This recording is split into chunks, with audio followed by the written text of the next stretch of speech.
What's good, y'all? We're gonna get straight into it today, man. A lot of questions and rumblings in the boxing world, man. That Tank, Gervonta Tank Davis, man, has parted ways with trainer and co-trainer Calvin Ford and Kenny Ellis, man. As we all know, man, they've been with Tank since he started boxing, man, since he was 5, 6 years old. Uh, it's deeper than boxing with them guys, man. Tank look at Calvin like a dad, like a father figure. He even said Calvin would take him to his job from time to time with him some days, just so he could stay out of trouble, man. They deep in them trenches, man. Also, when school ended, Tank said himself he would run to the gym, man, and sleep outside the gym until it opened. He said one day a policeman pulled up on him and asked him, man, what you doing sleep out here? And he said, man, I'm waiting for the gym to open up. Uh, Calvin Ford, Kenny Ellis, the gym man boxing saved his life. As multiple times he said he don't know where he would be without Coach Calvin, Coach Kenny, and the gym man. He'll probably be, dead or in jail. Uh, he come from the crazy streets of Baltimore, man. He get wicked. Um, from amateur tournaments, man, nationals, Golden Gloves, all the way, man, to becoming the face of boxing, man. It can't be right for them to have split up. Uh, from outside of the ring hardships, you know, going to jail, being locked up, to being one of the highest paid boxers, man, having crazy success in the ring, man. Together, they've been through the highest of the highs and the lowest of the lows. Relationships like this, man, they don't just fade away and fall off, man. In my honest opinion, I think them three guys, Tank, Coach Calvin Ford, Kenny Ellis, man, they make the perfect uh team. With Kenny breaking down film, breaking down fighters, and showing their weaknesses, picking up on their flaws. Calvin being able to push Tank to a level nobody else can, because Tank got a different level of respect and love for Coach Calvin. So when Coach Calvin push him in his training and tell him to do certain things, he one of the only people that could get Tank to really lock in and go as hard as he can.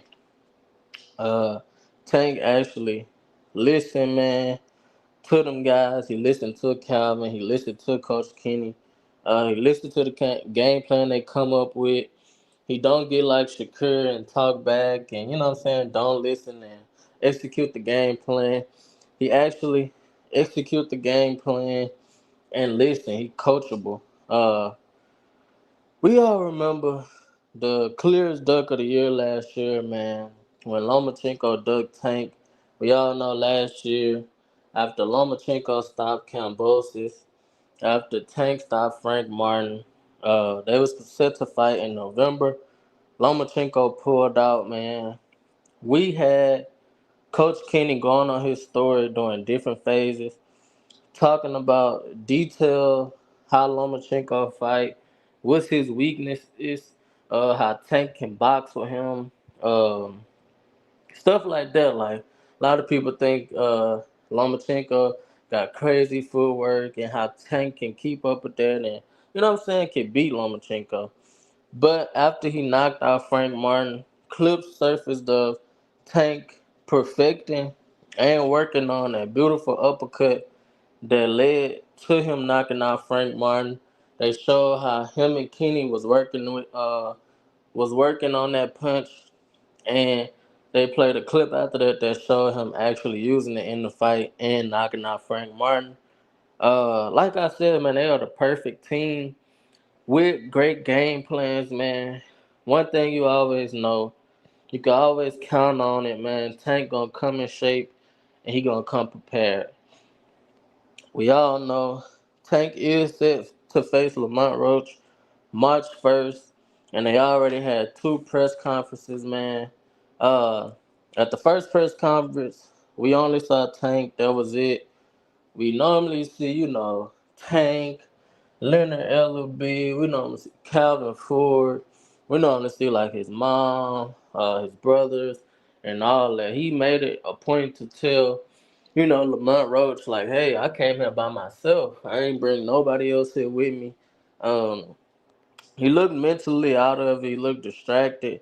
At the second press conference, when Tank was leaving, we saw him hug and talk a little bit with Calvin Ford, man. They went their separate ways.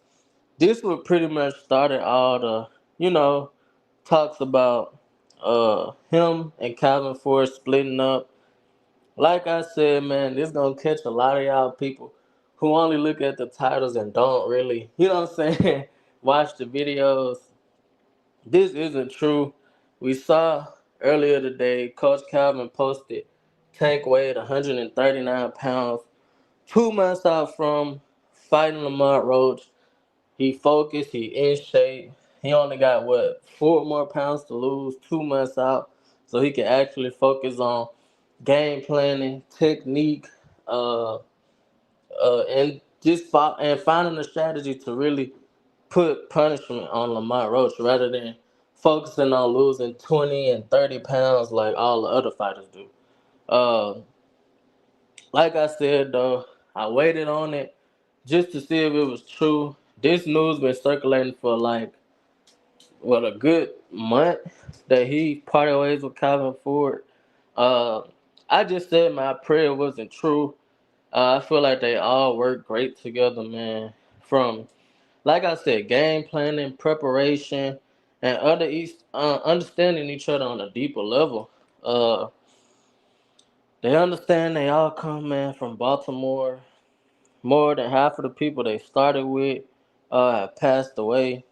Tank and Coach Calvin Ford said that out of their own mouth, man. We needed them to stick together.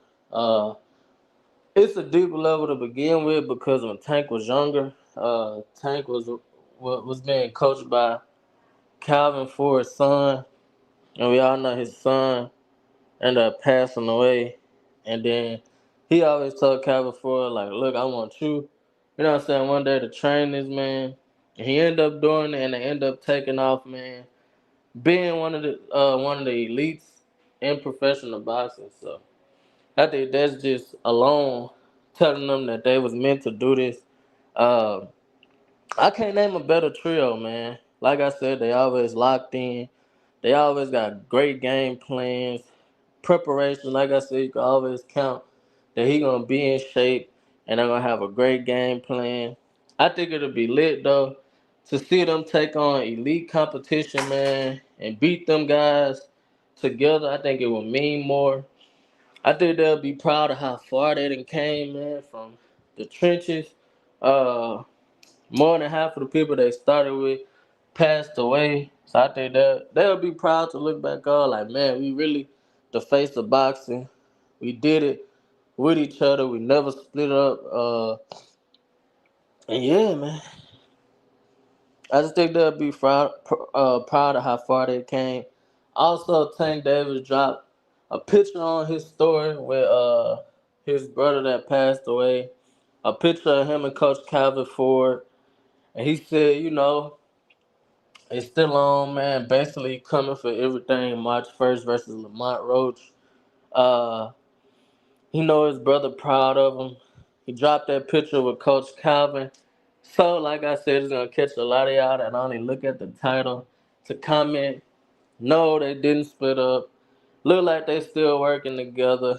Coach Kenny, like I said, dropped that picture of Tank weighing 139 pounds, 2 months out from the fight, man, showing that he's staying locked in. He's staying in shape, on weight, even when he not fighting. He not, blowing up to 160, 170 pounds. He's staying disciplined, which is great news, man. Glad they stand together. They're the ultimate team, man. With them three working together, with Kenny on the game plans, showing Tank and Kenny the other opponent's weaknesses, with Calvin being able to bring that dog out in him, and with Tank executing, just wanting to show everybody that he the best. he really is who he say he is, man. I think they could take over the world, man. Take over the sport of boxing like they already doing. We locked, man. We lit and we loaded, and I'm out. Peace. They say fuck 'em, they wasn't on your dick when you was down. Trust them in my back.